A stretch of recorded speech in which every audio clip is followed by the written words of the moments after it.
முருகனுக்கு ரொம்ப ரொம்ப பிடிச்சது அப்படின்னா அது தன் பக்தர்கள் அவருக்காக பாட்டு பாடுறதுதான். அதிலும் நாம் ஒரு பாடல் கேட்டு இருப்போம், மருதமலை மாமணியே முருகையா என்று.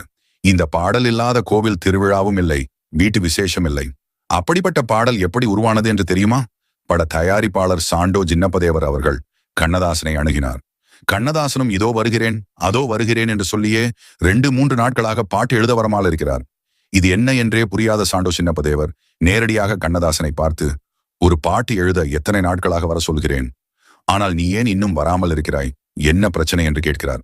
உடனே கண்ணதாசன் அவர்கள், அது ஒண்ணுமில்லை ஐயா, என் மகனுக்கு ஒரு விசேஷம் வைத்து இருக்கிறேன், அதற்கு மண்டபம் கிடைக்கவில்லை, அந்த காரணமாக தான் 3 நாட்களாக அழைந்து கொண்டிருக்கிறேன் ஐயா என்று சொல்கிறார்.